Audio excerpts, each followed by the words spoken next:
So I grabbed my blue guitar and I'm looking forward to jamming and warming up and practicing a little bit with you. Join me.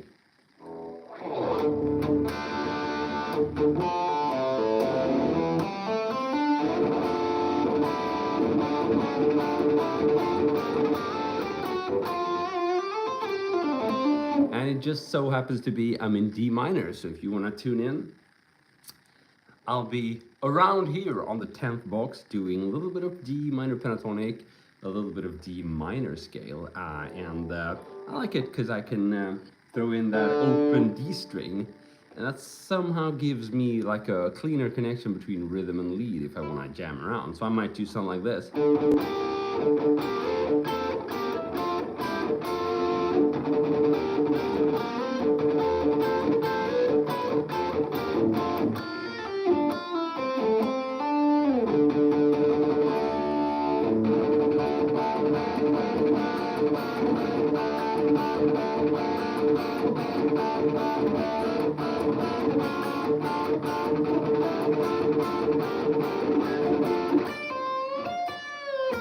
And then I can just transition into something more.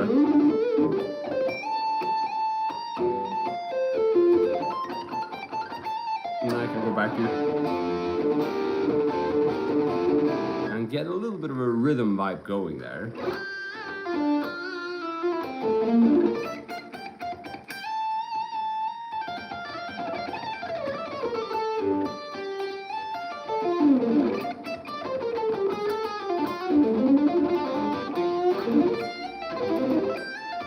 Tony, what's up?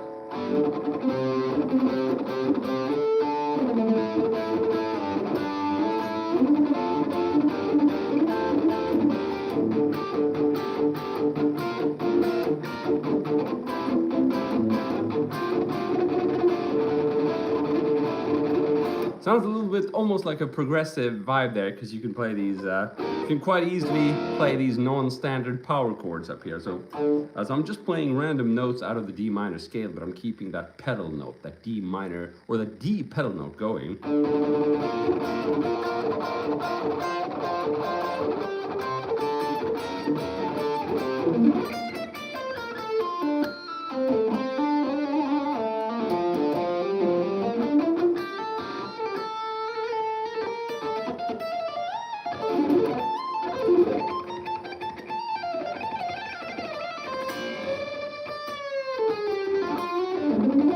To the Fire and Flames, don't know that track. Through the Never, something like that. Metallica, Stairway to Heaven.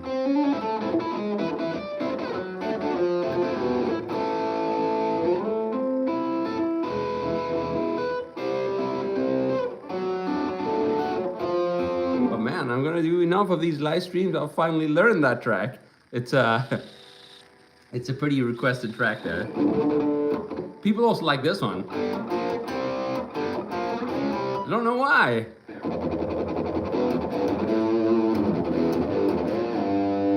Whoa!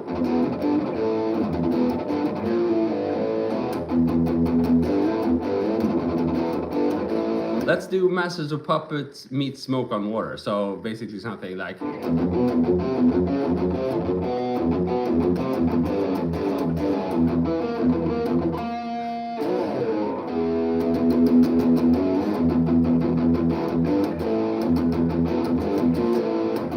And a passion play, crumbling away. I don't know. Kickstart My Heart. Is that like Led Zeppelin or something? Sorry, man, don't know it.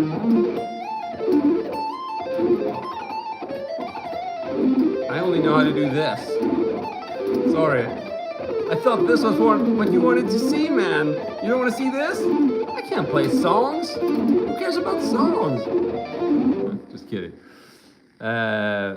You ever used TrueFire to learn guitar? Not quite, no, I haven't.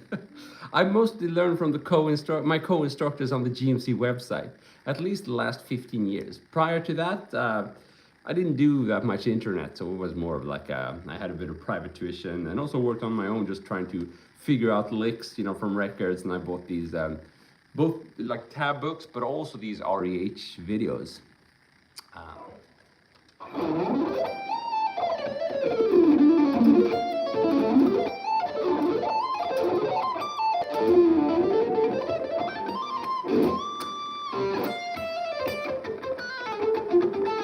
Oh, that's a Green Day track. No, I know.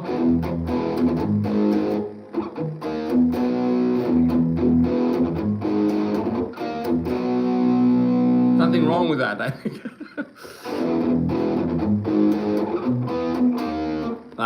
See, I don't know. I'm gonna move you a little bit closer so I can see what you guys are saying. Hello, sir, from Guadalajara. Whoa, there's a place I don't even know what it is. Mexico. Awesome. Very cool. I think we need a bit of a... Oh. I think we have a backing track.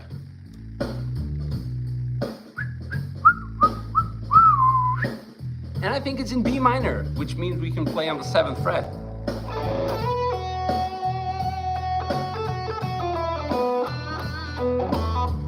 Oh, is artificial intelligence studying me? That's very honoring. I wonder what they're gonna learn from me.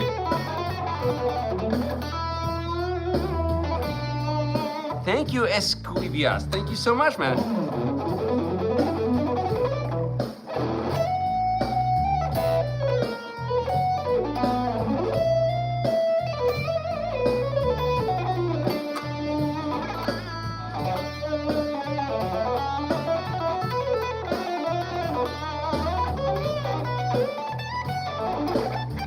I think artificial intelligence would learn how to make human mistakes from me. Why not? Oh, Joe Satriani.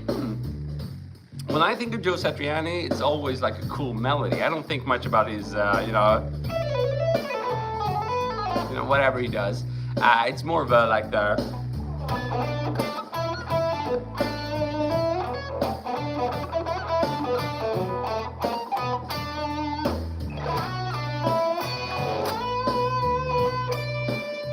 To me, that's more, I don't know, Sachi, because to me, he's all about good songs and good melody. I never really studied him as a guitar hero. I never studied him, but I did listen quite a bit to his music, especially like the, it's called Crystal Planet, and also some of the older stuff. But yeah, to me, it was always impressive how he could make such a good song just out of, pentatonic melodies. Oh, a little bit of Paul Gilbert in my blues, yeah, for sure. Let me know if you need me to adjust the balance between backing track and guitar. But yeah, we can do...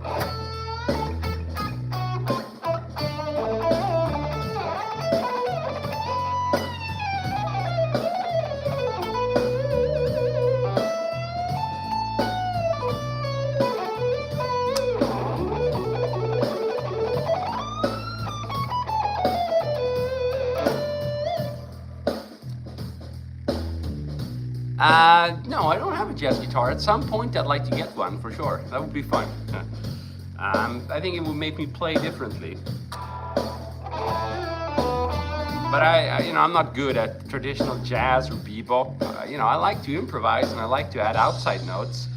But a lot of times when people think about jazz, they think about bebop licks, and I don't know, to get good at that, you really need to sit and transcribe a lot of bebop solo, maybe a bit of, like wind instruments and stuff like that. Never done that. Not my thing. But even in a blues, I think like this one, you can do a lot of fun stuff. I started out with like the B minor pentatonic, those 5 notes. I'm sure you know them. You seen that? I started out with those and just did some. But to me, it gets jazzy if you are more adventurous with your note choice. So let's try that. Instead of just doing, I can do. I'm still kind of outlining that B minor pentatonic. It's still, but it's more color, right? So you can hear there's something weird there. It's not just your very like clean sounding. So yeah. Oh, that's cool. You highlighted my name. How do you do that? Californication in B minor.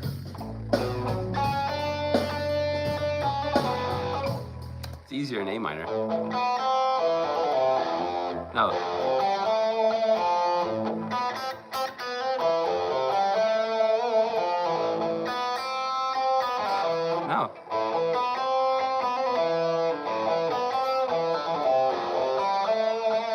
So we could have done it in B minor maybe.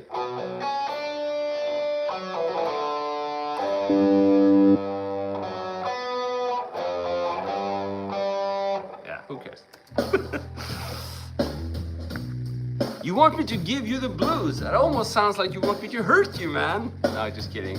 Well, this is a bit bluesy, isn't it? Let's do some bluesier licks.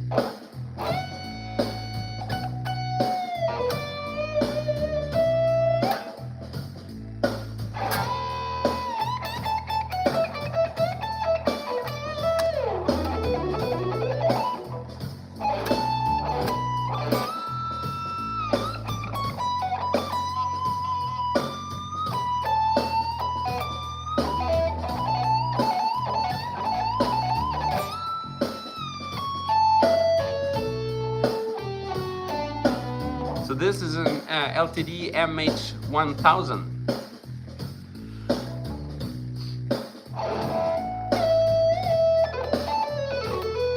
I have bare knuckle the mule pickups in it, so not the stock pickups.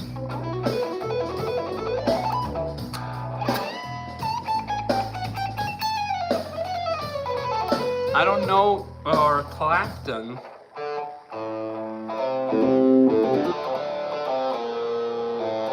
Ah.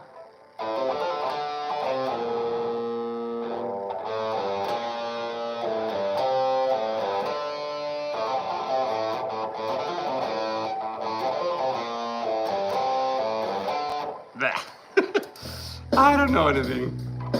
But I mean, a lot of the, like, whenever you improvise in a blues setting, I think there's a little bit of Clapton in there. I mean, he's very influential to that kind of.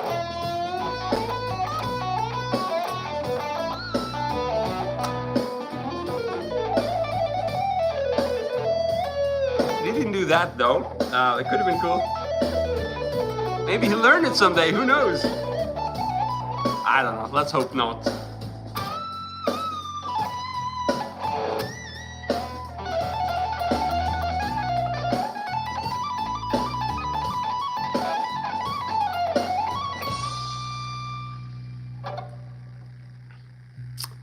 Cool. Top 3 tips for new learners. What a good question.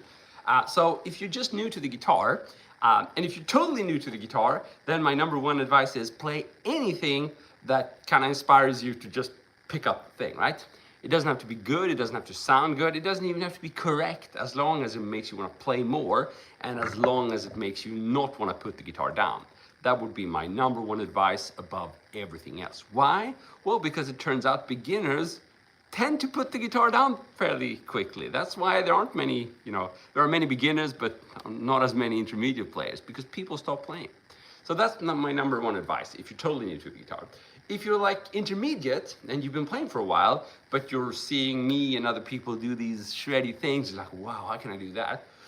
Then it gets a little bit more complicated. In order to get the muscle memory thing, in other words, when you play this kind of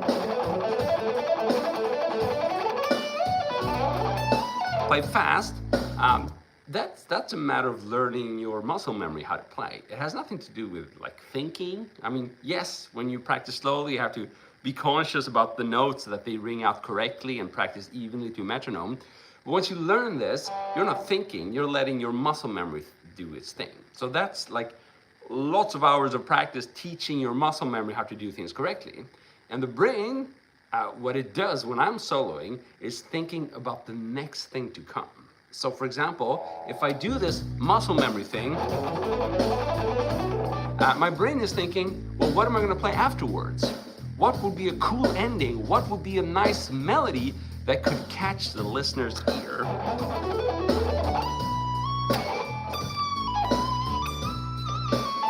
That requires more brain power because it's not set in stone. It's a bit improvised, right? Whereas this, it's not really improvised. The pattern is deep inside my muscle memory.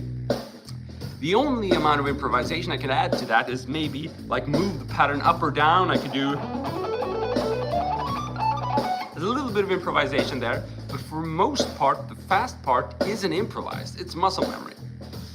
So I think this is important to understand. People get really confused when they're trying to learn play solo. It's like, okay, I should probably learn a scale. I mean, scales tell you where to put your finger, but they're useless in order to play fast, okay? In order to play fast, you gotta hone in on patterns and licks, which you repeat. And usually much shorter than like a 7-note scale, played in 2 octaves, so you get like 14 notes or more. That's useless for building speed. You want something short. Repeat that, and then you can play that inside your scale, so. But you won't learn to play fast by trying to, yeah, here's the scale, let's do it, That doesn't work like that. So take a short pattern. You could take this one. So D string 14, 16, G string 14, 16. You have 4 notes there. 1, 2, 3, 4. Try to build speed with that. Without the right hand or with the right hand, different kinds of exercises. This will be a picking exercise. The other one would be a legato exercise. You can do hybrid legato, which is my favorite, using both pick and fingers. The point is it's a short pattern that you can repeat. And once you master that, then you can play your scale fast. And again, that has nothing really to do with how musical you are. It's just a muscle memory thing. And what you do with it is gonna define how cool it sounds. So.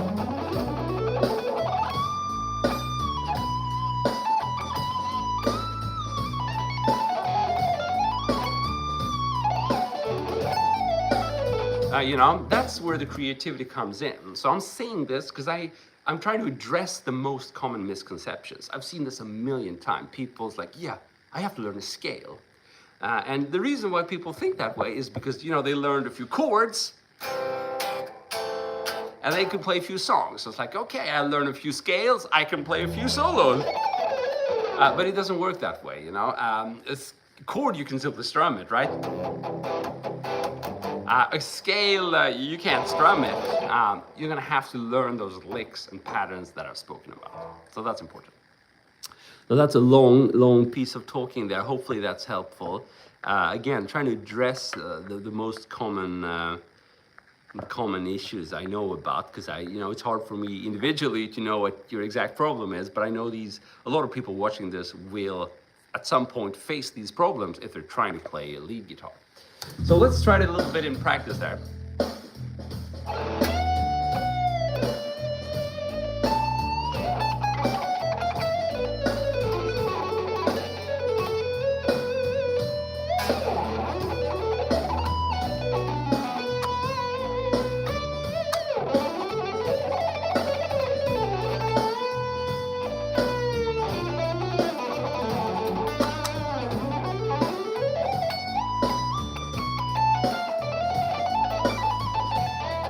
No, I'm not Italian, but I am half Greek.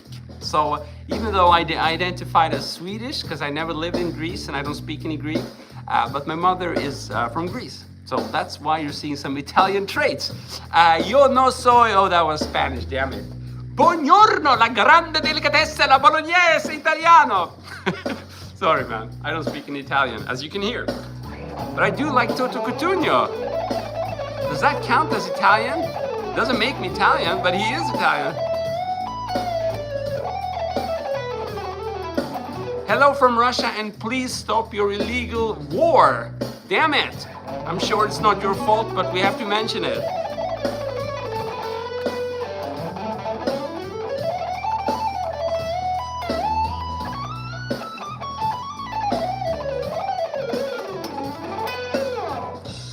So Manish, I've played for 30 years probably, something like that.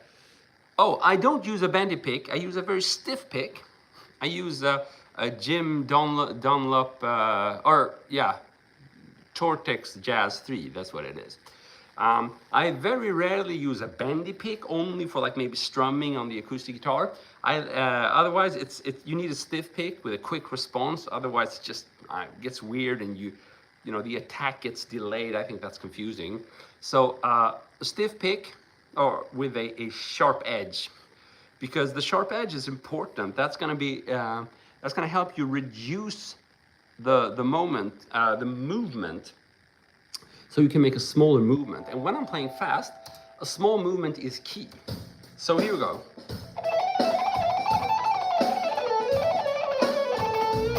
In order to get those speeds, you kind of have to realize that it's based around a super small movement. So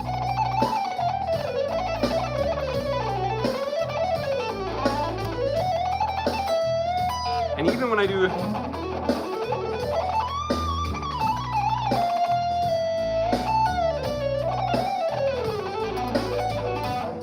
so in order to make a small movement, you need a pointy edge. Otherwise, you're going to have to make a slightly bigger picking movement to kind of get past the string. It sounds like nothing, but it makes a big difference. You know, a millimeter here and there in picking terms is huge. So that's why I use a stiff pick. Let's see here. Rabin, I don't only use pentatonics, but I do use pentatonic quite often as the basic outline of what I'm doing. So in here, it's B minor pentatonic, which means you could start here with your trusty position here on the 7th fret, right? I'm sure you've seen that one. A lot of people think it's boring because on its own it doesn't do that much. But if you learn a few rock licks, a few blues licks, it can sound like this. Now, if you add the in-between notes, the outside notes, and chromatics of fast licks, it becomes a totally different scale. You know, you can do.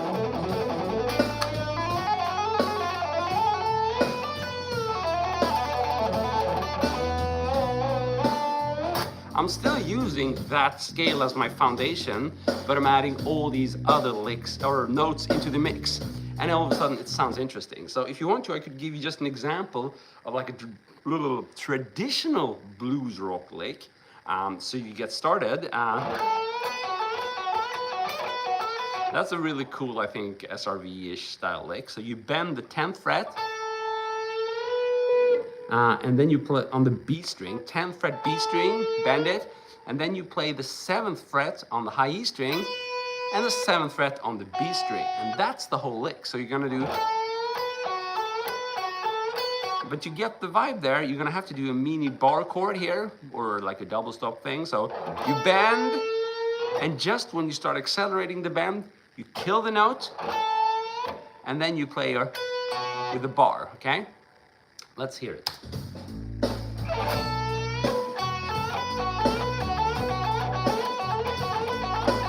Now you can also bend the high E string instead of the B string, so it would sound, instead of this, it would sound like this.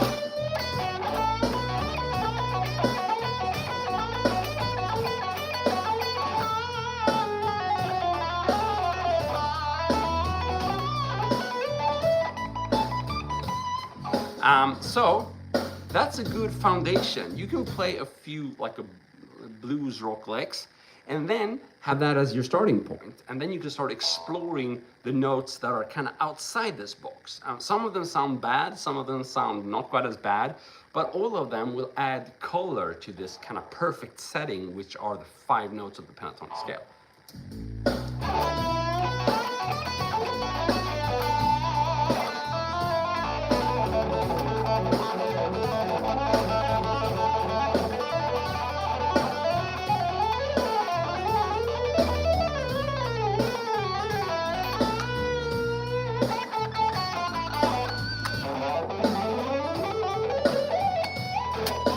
So there you have it.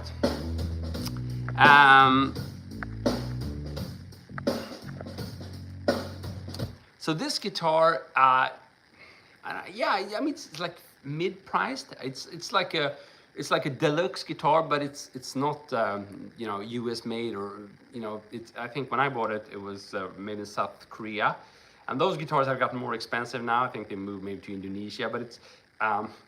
So it's like a mid-range guitar, but I put in some high-priced bare knuckle. So I don't know. The end product, I think, is a pretty cool guitar there. But I bought it like 14 years ago, maybe, for the equivalent of maybe $800 back then. Hard to tell what it's going to cost now.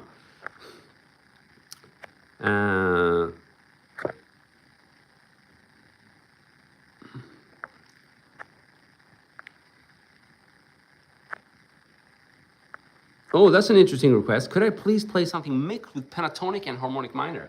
That's gonna sound weird here, I think, but we'll try it. So, pentatonic in B minor up here.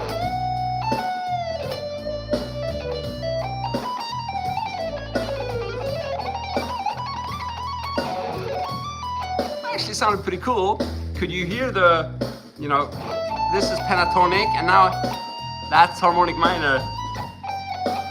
Can you hear it sounds a little bit sour?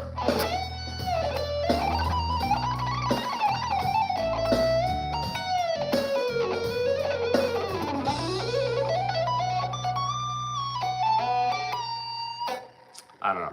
There you have it.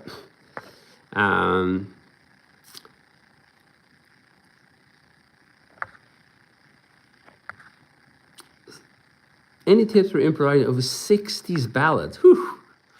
I don't know about that. We can try to find a ballad. Here's a nice ballad in C minor.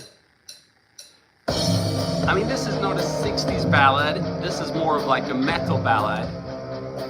But we can play a little bit, and I'll share some tips. And the same note tips are gonna, you know, to a certain extent apply, because a lot of it goes down to the timing and the rhythm, which is for a ballad should be the same. C minor.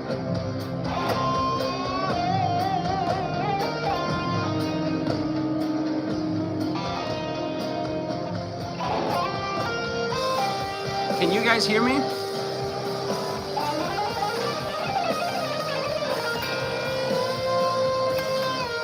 Joji, what's up, my man?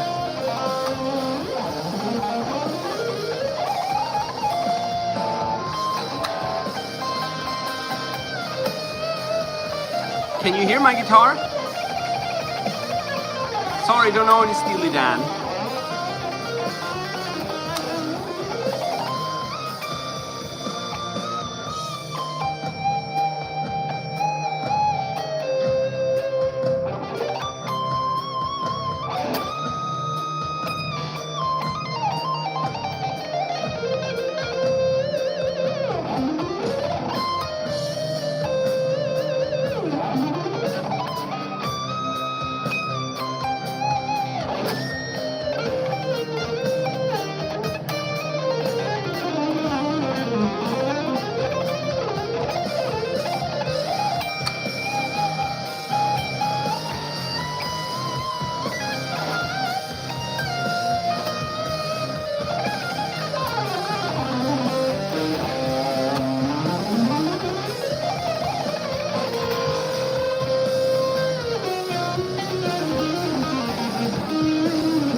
I have to keep going to climax.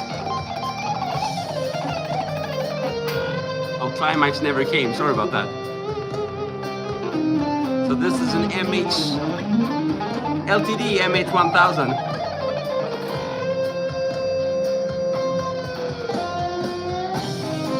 Okay, so you guys asked for some tips for ballad soloing. And I think actually this goes for any kind of soloing, but it's extremely important with ballads, I think, to work with melody. What you really want is just like a vehicle to move the melody forward. And the reason I say it's more important is because ballads have less rhythm going on in them, in a way, you know. There's a lot of space rhythmically. It's slow. So I think a solo in a ballad, the purpose is to take it from point A to point B. And you do that with melody. So you need a melody as your foundation, and then you can use the fancy note choice or fancy playing or speed and stuff like that, you can use that to emphasize and build up your melody. So if your melody is then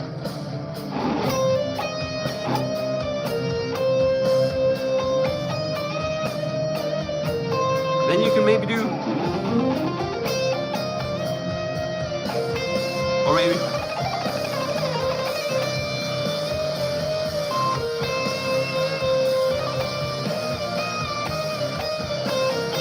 the point is, the target should be that melody, right? So anything you do in between, its only purpose is to further emphasize the melody. So if you don't have a good melody to start with, you're in trouble. And I'm saying this because a lot of times I see people who kind of work on all the other things first. So yeah, we need some hip note choice, we need some fancy arpeggios, whatever. And that's good stuff, but if you start with that, the listener's gonna hear that your melody comes second hand. It's squeezed in between those fancy stuff. And I think that's the main message I want to convey to you guys now.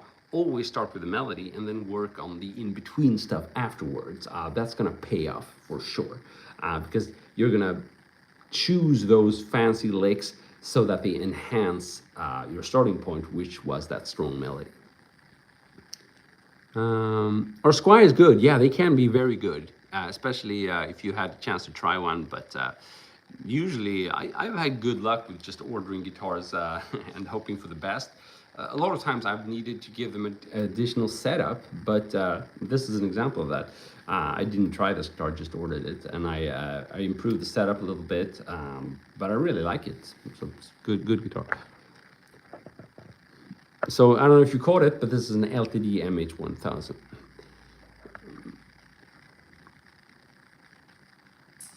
Can you teach us how to not repeat ourselves when soloing, which you are good at? Thank you, Jojo. Thanks so much. So how do you not repeat yourself? In other words, how do you truly kind of improvise and come up with stuff on the fly, as opposed to, using the licks you master only? Whoop. So let's say I know a few licks only, then if I don't have any good tools at my disposal, the only thing I can really do is repeat those licks over and over, right? So let's say I know that lick, okay? So I play that all the time. Okay, that got boring. What more lick do I know? I know this one. Okay, I'm gonna repeat this one.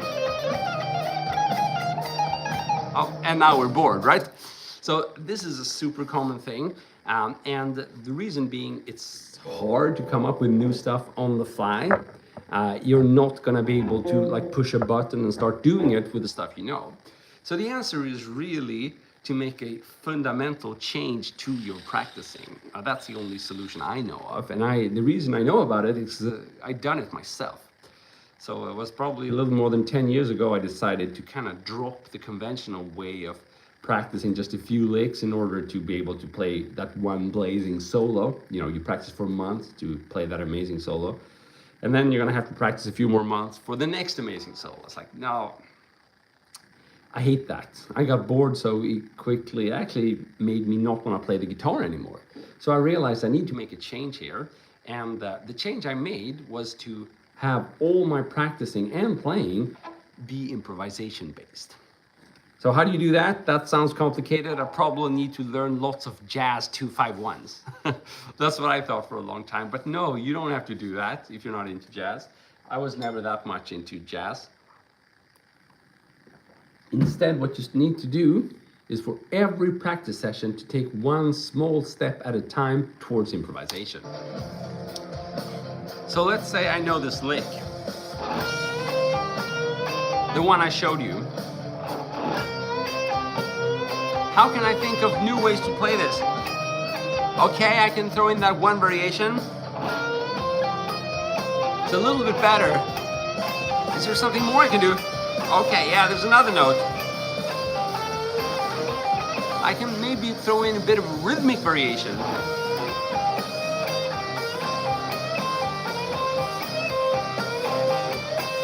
Maybe I can just introduce a pause in there.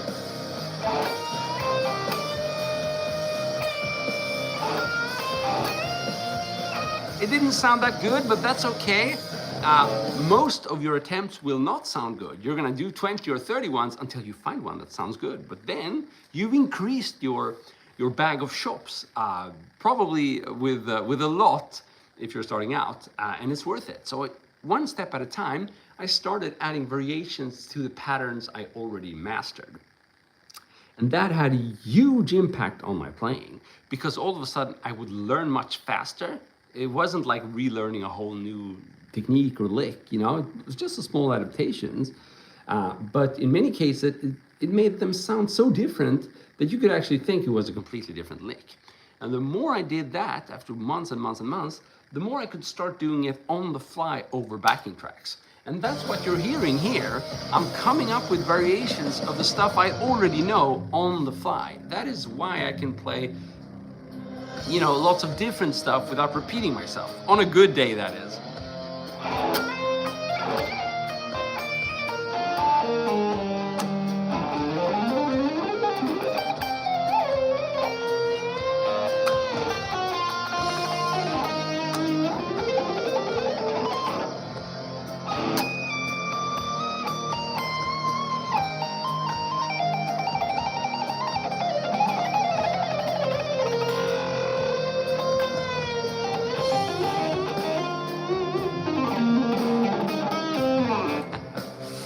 Cool, so I'm in Stockholm, Sweden.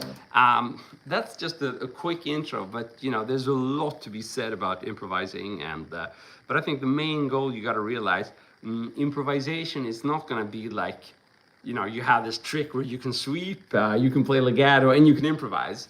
It's on a different level, right? So if you want to learn truly to improvise, then everything you do has to have that as focus. So even if you're practicing your amazing arpeggios, you should do it in an improvised setting. So in other words, playing these arpeggios so slow, you can start improvising with them. Something like this.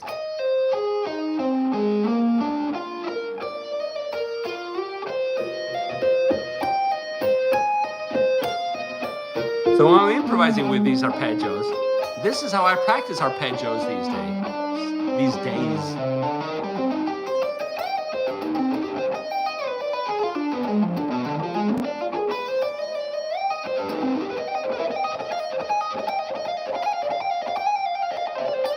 And then, of course, the more you do it, the more you can increase speed even when improvising. But the absolute fastest stuff isn't going to be improvised. But definitely I'm able to improvise at a higher speed now than I was like 6 years ago. And maybe my overall top speed hasn't changed, but my ability to throw in these variations on the fly at a higher speed, that has improved. So, and you can, of course, and you should do that over a backing track because it gets more interesting. So let's practice arpeggios over this backing track. Remember, I'm practicing now, so my goal is no longer to try to play something that blows you away, it's just to practice.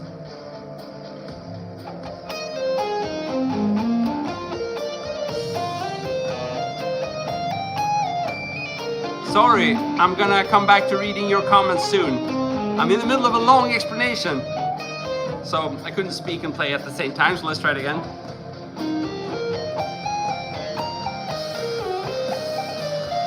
I'm practicing my arpeggios now. Doesn't sound very good, but at least it's improvised.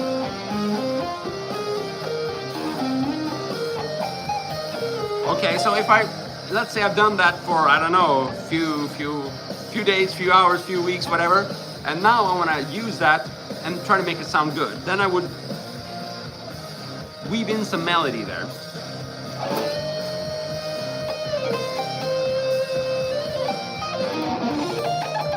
So that was my arpeggio.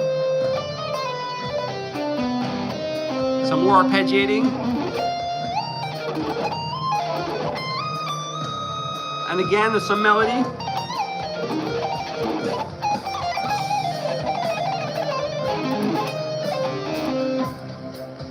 I'm just trying to showcase the difference between what happens when I practice and even this kind of practicing extremely fast, you know. When I started out, it was like this, right?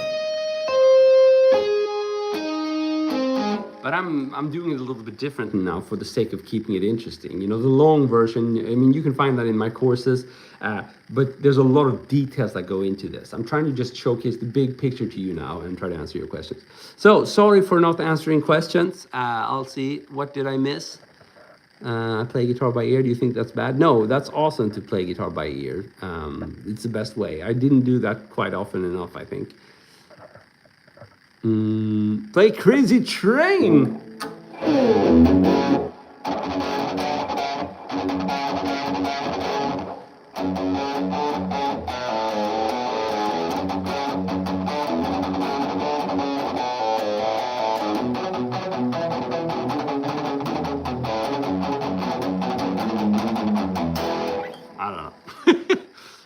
That was Crazy Train, I think. Toby is back. Awesome. Legato line of Guthrie Govan.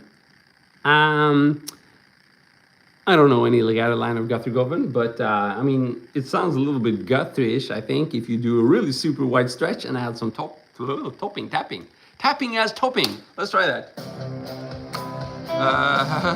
Wide stretch. And tapping. Oh man, I'm confused.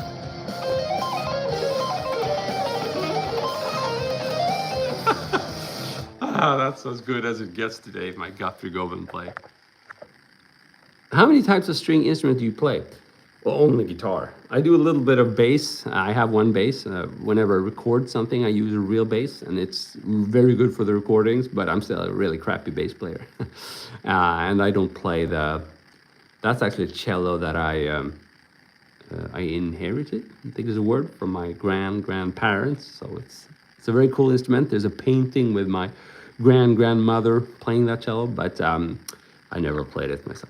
Best guitarist ever? Ooh, that's a tricky one. I like Marty Friedman. I like Blues Saraceno. I have so many influences. I love Eric Johnson, Steve Morse, Ellen Holsworth, Tony McAlpine, Yngwie, and you know, the usual bag of Vi and Satch. All that's good stuff.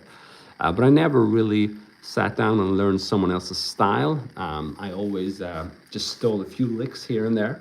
I don't know if that's good or bad, but for me it worked really well.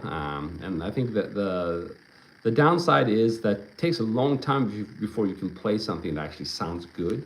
So I think everyone thought I sounded like crap for the first 15 years, but you know, I still kept going because I liked what I did. But then after that, I either got to hear I sound like crap or that I sounded original. And I think that's what I gained from the approach of only picking, you know, bits here and there. Many of the other guitarists I know and instructors on the GMC website, they've had like a 2 or 3 or maybe more guitarists that they really analyze deeply. So maybe they learned like all the tracks or all the solos from a few albums. I never did that, you know. At most, I think from Marty Friedman, I picked maybe 6 or 7 solos. That's the highest score. Most other people or idols that I had, I learned maybe 1 solo or a half solo or a few licks. So yeah, I don't know why I answered the question. Or what question I answered. I can't remember anymore.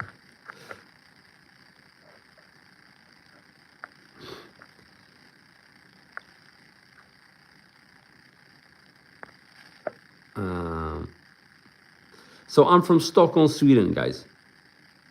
And if you're wondering why I don't look super blonde, it's because my mother is from Greece. So I'm half Swedish, half Greek. But I identify much more Swedish because I don't know any Greek, and I never lived in Greece. I do live in Sweden, and I do speak Swedish as my mother tongue. There is the tongue. So I don't know any necrophagists, sorry. Dimebag Daryl.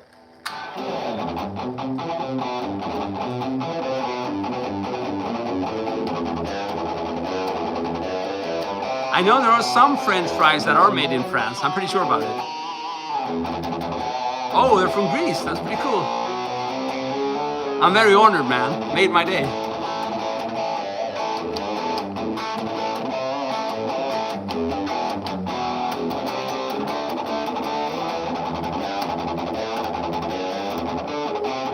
Becker.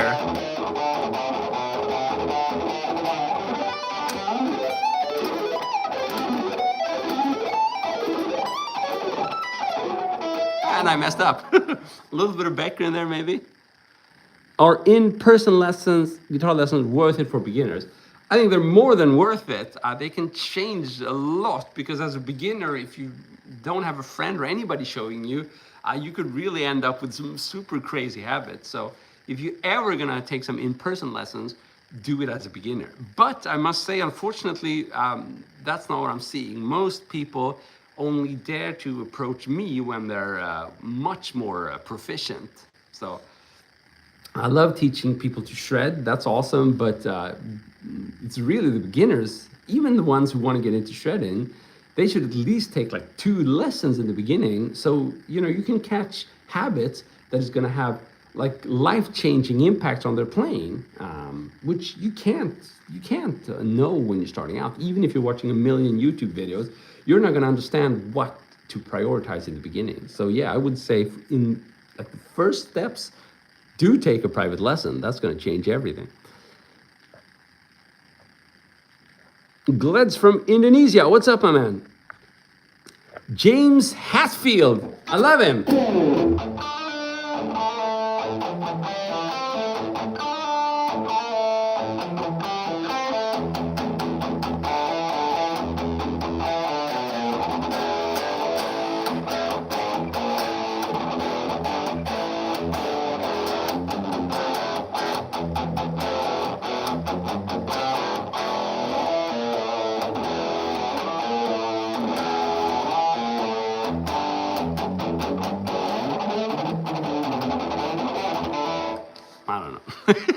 I don't know what that was. You said something, I played something. Fast guitar versus getaway in Stockholm. What's that? I have no idea what that is.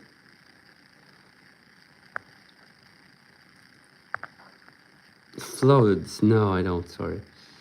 EVH. I don't know. Only know one single EVH riff, and you all know what that is.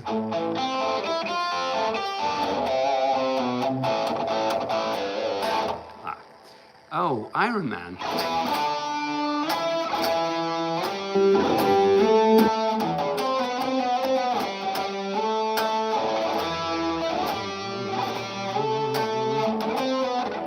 I don't know that either. I suck at these tracks.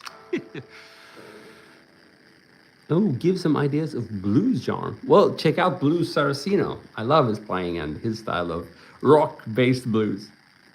Play something original. Sorry. I don't know what to do. You caught me there, off guard. I'm gonna jam a little bit, see if something original comes out.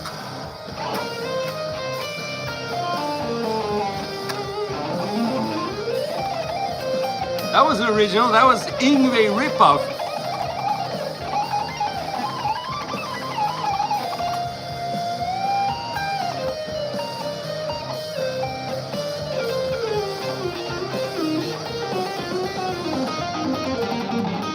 I think that's better, this one.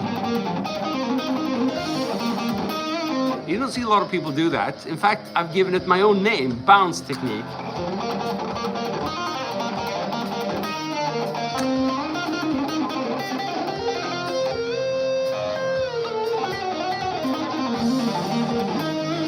Cool.